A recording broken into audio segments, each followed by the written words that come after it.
This is Steve McCauley with academicielts.com.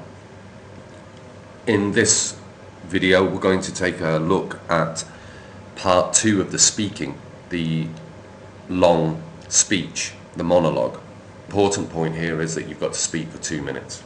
Each card comes with 4 points that you need to answer, and 2 minutes divided by 4 gives you 30 seconds. Therefore you need to speak on each point for 30 seconds each. That is done by expanding on the points as we've already looked at. So you need to be who, what, when, where, why, how, which, how long, and then the other one is to think of 3 benefits, 3 advantages or disadvantages, or 3 adjectives that you can use in a firstly, secondly, thirdly style, and then you are done. So here, for example, is a fairly standard one. Describe a subject you really enjoy studying. You should say what the subject is, why you like it, how long you have been studying it, and why the subject will help you in your future career. Okay, now at this point we've been handed the card and we have 1 minute to prepare ourselves. Now some people prepare mentally and some people would prefer to prepare on paper. Now you can ask for a piece of paper, but if you do, you need to be sure that taking written notes is something for you. You need to practice doing it with notes and doing it mentally to work out whether or not you should. Now if you do take notes, obviously you've only got 1 minute, so you need to write 1 word, or even use pictures, or use your own language if you want to. They're notes, they have nothing to do with the actual speech, so anything that's going to help you deliver these answers is of benefit. Now one thing that I might suggest at this point is, with your minute, is to write down prompts for expanding. So who, what, when, where, why, how, which, how often, how long, usually, in the future I would like to, and then the 3 adjectives or 3 benefits, 3 advantages that are delivered as firstly, secondly, thirdly. So write that down, and that could be of some help to you. So now let's take a look here. First part, you should say what the subject is. Okay, well, to answer that question, let's say history. The subject is history. There, we've done it. But how do we turn that into 30 seconds? Right, we have here what the subject is. So that means we don't have who, we don't have when. So what the subject is. Who introduced me to that subject and when this was. So let's see if we can get 30 seconds. The subject I most enjoy studying is history.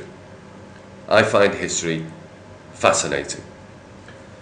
I first became interested in history when I was introduced to it by my teacher at school, Mr. Johnson. He taught us about the Romans, and from that day I loved history. Mr. Johnson was my teacher when I was in the 9th grade. Now I don't know how long that was, I wasn't timing it. This is one of those impromptu videos, but I suspect that it was ample. So we have what in the question, but we used who and when to answer it. Why you like the subject, now that one is asking for give 3 reasons. So firstly, secondly, thirdly. Why is good for that. So why do I like the subject? Well, I really like history because I'm very interested in what happened in the past, and I love particularly reading about the Romans and the Greeks and the birth of European civilization. So why I like it? I like history because I find it very interesting to read about what people did and how people lived in the past.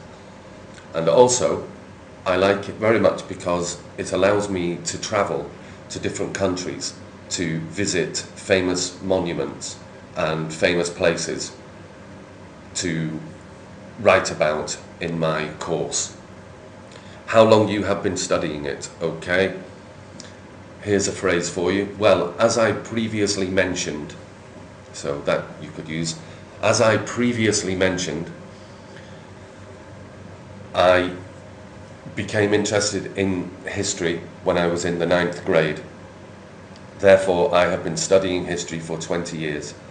In that time, I have done a BA and I am currently completing my MA, and in the future I would like to study a PhD. Why the subject will help me in my future career? Well, I think the subject will help me in my future career because I want to be a university professor, and therefore I would lecture on history, and with my master's degree I will be able to do this, and in the future I would like to teach at Oxford University. Okay, now what we've done here is simple. What the subject is, we put in then who and when who showed us the subject and when we became interested. Why you like it, 3 reasons, 2 or 3, but if you can get 3, go for it. Then it's 10 seconds each. How long you have been studying it? Well, that's very good because it opens you up to the whole 20 years or the whole however much time you say. So it's not just a case of I've been studying it for 10 years. Here you can start to talk about, and I wrote a paper, or I did a course at Harvard, then I did a course at the Sorbonne, then I did a course at Cambridge, and I would like to do another course at Yale next year. You can go crazy, so don't worry about telling the truth. This one here, how long you've been studying it, opened us up to the entire span. So you could say you've been on any archaeological digs, field trips, you lived for 5 years in South America, you lived with orangutans in Malaysia. It doesn't matter, everything becomes possible because all you're interested in is using quality English. So there you are, that's one way of expanding. I hope that's been of some benefit to you. I'll do some more of these because I think they could be useful.